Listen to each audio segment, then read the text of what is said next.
8-trek. Saroy xizmatchisi bu yuklarni Beruniyning uyida qoldirish uchun ko'p urinib ko'rdi. Ammo natija bo'lmadi. Nihoyat tangalar ortilgan ikki tuya o'sha soqchilar himoyasida orqaga o'rda sari yo'l oldi. Beruniy bog' orqali o'z uyiga qaytdi va yana ilhom bilan ijod jarayoniga cho'mdi. Aytadilarki, Beruniy yil davomida faqat 2 martaba hayit kunlarida dam olar edi. O'shanda u o'ziga o'zi lozim ozuqa va kiyim tayyorlar edi. Boshqa kunlar esa tinmay ilm-fan mashg'uloti bilan band edi. Olim mol va davlat, boylikka nisbatan mutlaqo befarq bo'lib, kundalik tirikchilikka yetarligina narsalar bilan kifoyalanar, uning butun boyligi, hayot va insonlarga cheksiz muhabbati, fikrini hamisha ravshan va davlatmand etib turgan ilm va tafakkur xazinasidan iborat bo'lgan. Olim o'zidagi shu bilim durlarini samimiyat bilan el-yurt uchun bag'ishlamoq ila baxtiyor edi. Minerallar to'g'risida kitob. O'zining qimmatbaho toshlar, ularning xossalari to'g'risida yozmoqda bo'lgan asarni Beruniy bunday deb atadi. Kitobul Jamohir fi Ma'rifatul Javohir. Buni arab tilidan o'zbek tiliga qimmatbaho toshlarni tanimoq uchun lozim ma'lumotlar to'plami deb tarjima qilmoq mumkin. Fanda uni qisqartirib mineralogiya deb yuritadilar. Beruniy mineralogiya asarining 3 qo'lyozma nusxasi bizgacha yetib kelgan. Ulardan biri Ispaniyada Escorial kutubxonasida qolgan, ikkitasi esa Turkiyada saqlanadi. Nemis olimi Frenkov shu 3 nusxa asosida bu asarning ilmiy tanqidiy tekstini tuzdi va bu tekst 1936-37 yillari Haydarobodda, Hindiston nashr etildi. Sovet arabshunos olimlaridan Belinskiy mineralogiyani shu tekst asosida arab tilidan rus tiliga tarjima qildi. Bu tarjima 1963-yili Moskvada SSSR Fanlar akademiyasi tomonidan bosib chiqarilgan. Bu nashrga Abdurrahmon al-Xorazmiyning Hikmat tarozusi kitobidan Beruniyning metallar va qimmatbaho toshlarga oid yozganlari olinib ilova qilingan. Yana ushbu nashrga Belinskiyning tarjima haqidagi so'zi, Beruniy hayoti va ijodiga doir katta ilmiy tadqiqot, Lemleyning Beruniy asaridagi mineralogiyaga oid ma'lumotlar asari kiritilgan. Mineralogiya garchi qimmatbaho toshlar va metallar to'g'risida ma'lumot berishga mo'ljallangan bo'lsa-da, u falsafiy, tarbiyaviy va adabiy materiallarga juda boy. Shuning uchun u o'qilishga qulay va g'oyat qiziqarli shaklga ega. Bu kitobda turli hayotiy tajribalarga asoslangan falsafiy didaktik xulosalar bayon etilgan. Ularni olim tarviha deb ataydi. Tarvihalardan so'ng turli qimmatbaho toshlar va metallar ta'rifiga bag'ishlangan boblar keladi. Mineralogiyaning birinchi qismida yoqut, lal, olmos, feruza, aqiq, billur, qahrabo va boshqalar to'g'risida so'z boradi. Ikkinchi qismda esa oltin, kumush, mis, temir, qo'rg'oshin, bronza singari qimmatbaho metallar to'g'risidagi ma'lumotlar bor. Yoqut qimmatbaho toshlar ichida eng go'zal va qimmatbaholisidir. Yoqut oq, ko'k, sariq va qizil bo'ladi. Fors tilida yoqutni yakunt deydilar. Arablar bu so'zni yoqut deb talaffuz qilganlar. Forslar yana uni sabach asmur deb ham ataganlar. Uning ma'nosi vabodan asrovchi demakdir. Uzoq asrlar davomida arablar va O'rta Osiyo xalqlarida yoqut taqqan odam vabodan omon qoladi degan ishonch bo'lgan. Yoqutning ko'p bo'ladigan joyi Sarondip, Shri Lanka orolidir. Bu mamlakatning Balakaran degan joyida yoqut koni bor. Unda sariq va surmarang yoqut bo'ladi. O'sha yerdan yuqoriroqda Ronak degan joyda Barx tog'i bor. Bu tog' ostida qizil yoqut koni mavjud. Aytadilarki, bu konni chaqmoq paydo qilgan emish. Lekin bu chaqmoq shamol yiqqan bulutlar bag'rida chaqnaydigan yashin emas, balki tog' tepasida doim yonib turadigan olovdir. U ba'zan kuchli alanga bo'lib porlaydi. Tunda dengizdagi kemalar undan mo'ljal oladilar. Kunduzlari esa barq tog'i ustida doimo tutunga o'xshash narsa chiqib turadi. Beruniy yoqutlar to'g'risidagi ba'zi qiziq voqealarni hikoya qiladi. Amir Yaminut davla podshoh Mahmud G'aznaviyning ixtiyorida bir yoqut bo'lgan. U uzun bo'lib, vazni 20 misqol edi. Ray shaharlik aka-ukalar Al-Hasan va Al-Husan bu yoqutni 20 ming dinorga baholaganlar. Amir shu bahoga rozi bo'lgan. Yana Amir degan Paruchanonal Hind shohi bu yoqutning egasi edi. Shoh uni bir savdogarga 400 ming darhamga garovga bergan ekan.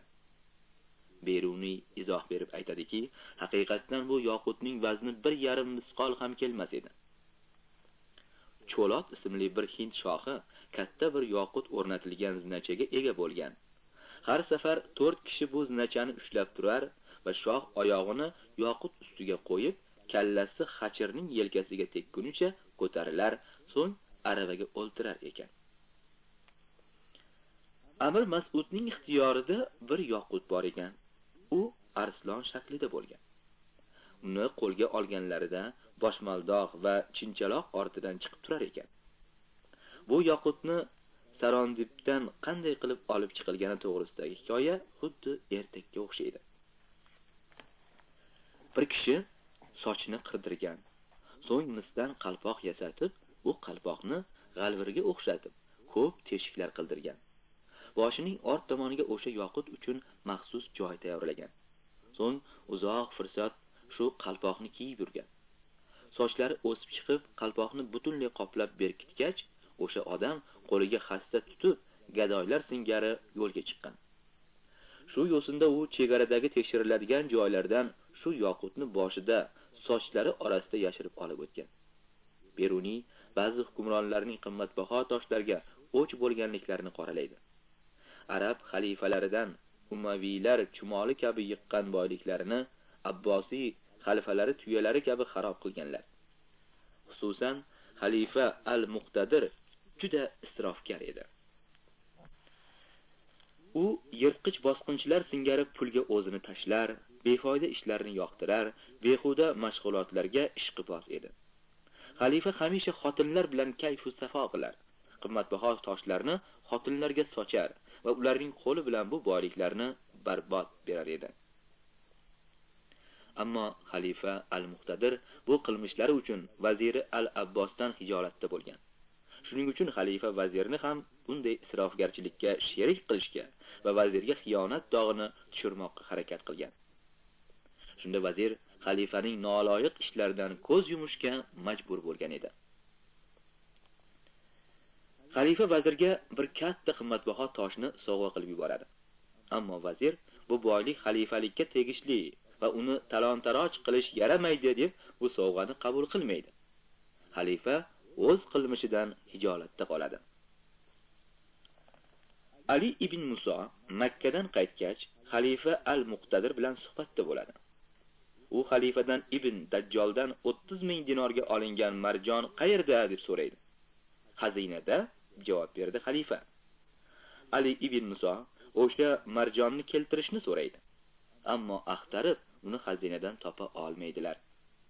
Shunda Ali ibn Muso yengi ostidan o'sha marjonni chiqarib xalifaga ko'rsatadi va deydi: "Buni Misrda men uchun sotib olib berdilar. Agar qimmatbaho tosh bilan shunday hodisa sodir bo'lgan bo'lsa, boshqa narsalar bilan nima bo'lishi mumkin?" Bu o'g'irlikni qilgan Al-Muqtadirning yaqinlaridan biri saroy xonimi Zaydoniy edi. Beruniy qimmatbaho toshlardan behuda bezaklar sifatida foydalanishga mutlaqo qarshi bo'lgan. Xalifa Umar ibn Abdulaziz o'g'li Abdullohning 1000 darhamga uzuk uchun qimmatbaho tosh sotib olganini eshitgach, unga xat yozib buyurganki, o'g'li darhol bu uzukni sotsin, tushgan pulga esa 1000 och odam uchun ozuqa bersin. O'ziga misdan uzuk yasatib muhr qildirsin. Xalifa Abdulloh ibn Marvon ibn Muhammad Nubiyadan piyoda qaytib kelayotganida unda lattaga o'ralgan 1000 dirham baholi qizil tosh bor edi. Xalifa derdiki: "Oh, shuning o'rniga ustiga minish mumkin bo'lgan bir jonivor bo'lganda edi." Marvoniylardan biri bunday degan: "Qochib ketayotgan paytimizda 5 dinordan ortiq qimmatga ega bo'lmagan arzon toshlar ko'p foyda keltirdi. Chunki ularni chiqarish va sotish mumkin edi. Qimmatbaho toshlarni esa chiqargani qo'rqar edik. Ularning qimmati biz uchun befoyda bo'ldi." Mana shulardan ko'rinib turibdiki, Beruniy qimmatbaho toshlarning sifatlari, tarifi va bahosi to'g'risida so'zlabgina qolmaydi. Beruniy fan tarixida birinchi bor minerallarning solishtirma og'irligi tushunchasini yaratdi. Ularni aniqlab, bir tartibga solib berdi. Olim bunday boyliklarga qanday munosabatda bo'lishi lozimligini ham o'rgatdi. Kishilarning ma'naviy boyligi qimmatbaho toshlarga befarqligidandir. Ulardan qimmatbaho toshlardan shuhratparastlik, isrofgarchilik maqsadida emas, balki el u yurt, mamlakat manfaatlari yo'lida foydalanish kerak. Bunday toshlarga ochko'zlik bilan yopishish kishilar uchun befoyda, hatto tahlikali ekanini ham olim alohida uqtirib o'tadi. Oltin to'g'risidagi maqola ham ana shu xulosalarni o'z ichiga olgan. Beruniy yozadiki, oltinning kam uchrashi uni yig'averish va xazinalar jamg'arishni taqozo etmaydi. Zinj viloyatining odami kokos yong'oqlaridan olingan sharbatni ichib rohat qilgan chog'da dunyoda hech narsaga ahamiyat bermaydi. Butun dunyoni o'z qo'liga olgan singari his qiladi. Olimning ko'ngli ham ana shu himmatli zinji tarafidadir. Foydali maslahatlar. G'aznadagi oltin bozori. Qator ketgan rasta do'konlar bilan liq to'la. Do'konlar esa turli tuman oltin, javohir, kumush, yoqut, zumrad va boshqa qimmatbaho toshlar va ma'danlar bilan to'lib toshgan. Do'konlarda qator terilgan bu tilla buyumlarga qaragan kishining ko'zi qamashadi. Do'konlardan birida bir yosh qora soqol zargar qo'lidagi qo'lyozma kitobni diqqat bilan varaqlaydi. Xaridor yo'qlik paytida uning uchun kitob mutolaasi eng yoqimli mashg'ulot. Ammo bugun unga ayniqsa muhim bir kitobni topish muyassar bo'lgan. Bu Beruniyning qimmatbaho toshlar va ma'danlarga oid kitobi. Zargar kitobning bevosita zargarlikka oid boblarini ko'zdan kechirdi. U qimmatbaho toshlarning xastalanishi, buning sabablari, xastalikni davolash usullari to'g'risida yozilganlarni diqqat bilan o'qidi. Shundan keyin kitobni yana varaqlab ko'rdi. Oldin uncha diqqat qilmagan boshlang'ich boblari tarvihalarini sekin o'qiy boshladi. So'ng qiziqib ketdi-da, boshini kitobdan ko'tarmaganicha uzoq vaqt mutolaada band bo'ldi. Oradan bir muncha fursat o'tdi. Bir kishi do'kon yoniga kelib to'xtadi. U do'kondorning kitob o'qishga berilib ketganini ozgina vaqt kuzatib turdi-da, so'ng kulimsirab sekin salom berib dedi: "Assalomu alaykum, Mulla Asqar. Bu muqovalar orasidan qanday xazina topmishdirsiz?" Do'kondor boshini ko'tarib, do'kon yonida turgan kishini ko'rgach, dik etib o'tirgan o'rnidan turib, do'kondan pastga, ko'chaga tushdi va kelgan kishiga xursandlik bilan alik qaytarib, unga javob qildi: "Va alaykum assalom Mulla Nodir, xush keldingiz. Qani marhamat, bu yoqqa o'tsinlar." Mulla Asqar darhol do'konga qaytib chiqib, bir chekkada turgan ko'rpachani do'kon chetiga soldi. Ikki hamsuhbat ko'rpacha ustiga o'ltirib, Fotihaga qo'l ochdilar. Mulla Nodir do'kondor Asqarning yoshida, murtlariga hali ustara tegmagan, boshida mo'jas oq salla, g'oyat ozoda kiyingan bir mullavachcha edi. U Mulla Asqarning yaqin do'sti. Madrasa tahsiliga ketayotganda ham, qaytayotganida ham o'z do'sti bilan albatta uchrashib o'tar edi. Ularning suhbati davom etdi. "Beruniyning yangi kitobi qo'limga tushdi", dedi mamnuniyat bilan zargar Mulla Asqar. "Bu bizning hunarga oiddir. G'oyat maroqli bir kitob. Mutolaaga sho'ng'ib ketib, sizning kelganingizni ham sezmay qolibman. Ha, Beruniy har yili bir nechta kitob yozib, elni bahramand etar. Bu ulug' alloma tufayli G'azna ilm-fan nuridan charog'on bo'lmoqda, dedi Mulla Nodir. U Beruniyning yozgan ko'p kitoblarini o'qigan, G'aznadagi har bir yorqin fikrli tolibi ilm bilan iftixor qilar edi. Ammo, deb so'zda davom etdi Mulla Nodir, men Beruniyning oltin va javohirlar to'g'risida kitob yozganidan xabarim yo'qdir. Chunki butun G'azna ahliga Beruniyning qimmatbaho toshlar, oltin va kumushga befarq munosabati yorug' kundek ravshan. U Sulton Mas'udning 2 tuyaga ortilgan kumushlardan iborat sovg'asini Beruniy olmay qaytarib yuborganiga shama qilmoqda edi. Bu voqea butun G'aznaga mashhur bo'lib ketgani uchun mana necha yilki xalqning xotiridan chiqmas edi. Unday bo'lsa, endi shunday kitobdan boxabar bo'lib, xabardorlik xazinangizni yangi duru gavharlar bilan boyitgaysiz, dedi hazilomuz Mulla Asqar va qo'lidagi qo'lyozmani mehmonga uzatdi. Mulla Nodir oldin unga tutilgan piyoladagi sharbatdan bir ho'plab piyolani qaytarib qo'ydi-da, so'ng kitobni qo'liga oldi. U qo'lyozmani birinchi varag'idan boshlab diqqat bilan ko'zdan kechirmoqqa kirishdi. Kitob bilan tanishib chiqqach, Mulla Nodir barmog'ini bir varaq ustiga qo'ygani qoldi. Beruniyning bu kitobi sizning hunaringizga emas, bizning hunarga ko'proq aloqadordir. Muddatdan ilgari shodlangan ko'rinasiz, dedi hazil bilan. U madrasada falsafa, mantiq darslarini ko'proq muhabbat bilan o'rganar edi. Bu kitob javohir va oltinlar to'g'risida, qimmatbaho toshlar, ma'danlarning tarkibi va holati xususidadir. Bu sarlavhasidan ham ayon-ku, dedi Mulla Asqar bo'sh kelmay. Yo'q, bu kitob inson ko'ngli va hayotini o'sha javohirlar kabi aziz va pok bo'lmoqqa chorlar. Insoniy fazilatlarning qimmatbaho boylik ekanidan ta'lim berar, dedi Mulla Nodir. Ikki do'stning hazilomuz va latif bahsi shu yo'sinda biroz davom etdi. Mulla Nodir o'z fikrining isboti uchun kitobning birinchi bo'lagidagi tarbiha istirohat deb atalgan bobidan ba'zi joylarini baland ovoz bilan o'qiy boshladi.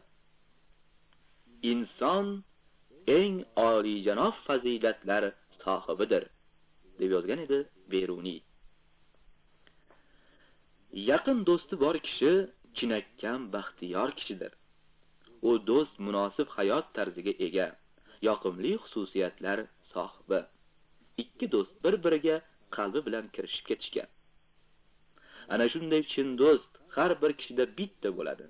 Bundan ortiq bo'lmaydi. Shundan so'ng olim kinoya bilan aytib o'tadiki, boshqacha do'stlarning ko'p yo oz bo'lishi odamning mol-u davlati va kishilarni o'ziga jalb eta olish qobiliyatiga bog'liq. Odam hamisha boshqalarga yaxshilik ko'rsatishi kerak. Agar yaxshilik qilish imkoniyatiga ega bo'lmasa, yaxshi tilaklar izhor etsin.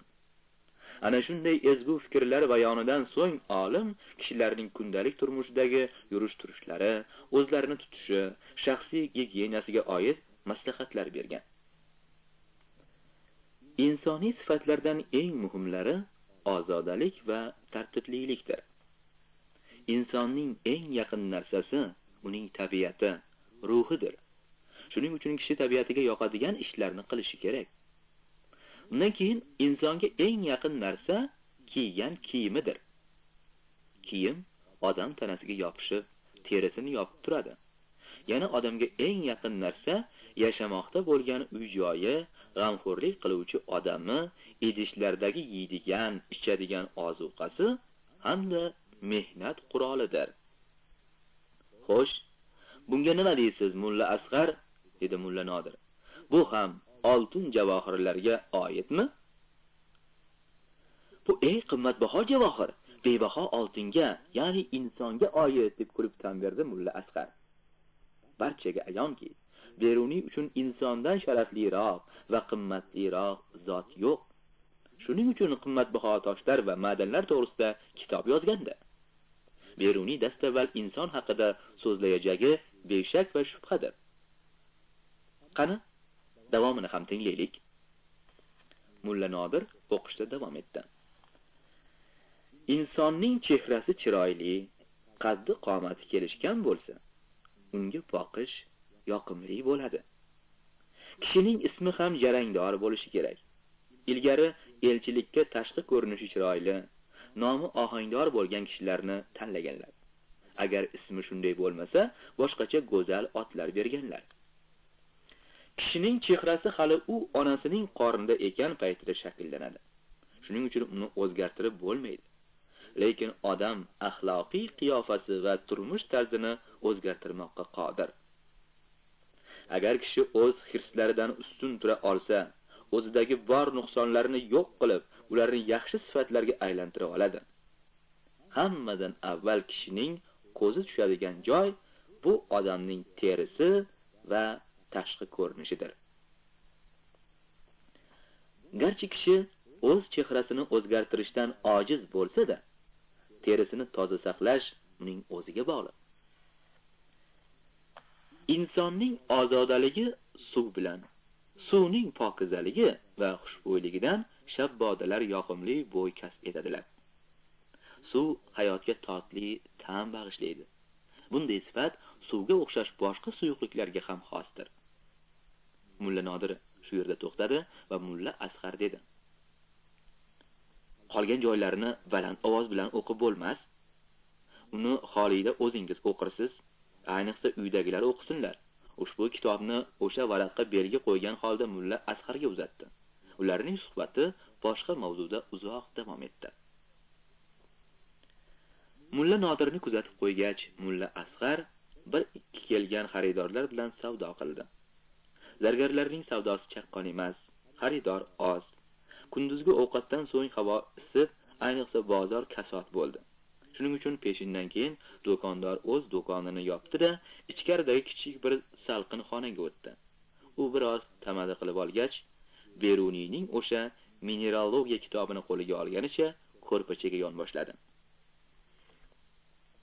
Mulla Asqar belgi qo'ygan varaqqa ko'z yugurtirib, unda yozilganlar bilan tanishar ekan. U dar haqiqat bularni baland ovoz bilan o'qish noqulayligiga ishondi. Bu tarvihada Beruniy kishilarning eng nazokatli turmush lavhalari to'g'risida so'zlar, ularga g'amxo'rlik va mehribonlik bilan shaxsiy turmushning juda nozik tomonlari bo'yicha o'g'itlar berar edi. Bu o'gitlar ozodalik, er va xotin aloqalari, chiroy va pokiza tabiatlikka oid. Ular ayniqsa ayollar uchun juda qimmatli. Olim ko'p mehribon ota-onalarning o'z qizlariga bergan maslahatlari shaklida el qizlarga tozalik va oilada ahillik o'rnatish ta'limini bermoqda. Tozalik boisi suv. Ko'p ota-onalarning qizlariga qilgan nasihatlari, oilaviy munosabatlar ham suvga oid. Abdulla ibn Ja'far qizini erga berayotganda unga bunday degan: Rashkdan saqlangil. U taloqning kalididir.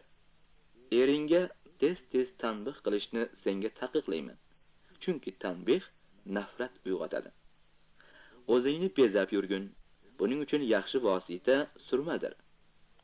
Yana xushbo'y atirlardan foydalangin. Ularning ichida eng yaxshisi suvdir. Omir ibn Az-Zarib al-Alvoni qizini erga berayotgan paytida qizining onasiga bunday degan: Qizingga qattiq buyurginki, sahroga chiqadigan bo'lsa, suvni g'amlab olsin. Suv yuza tomonga jilo beradi, ichki tomonni pok qiladi.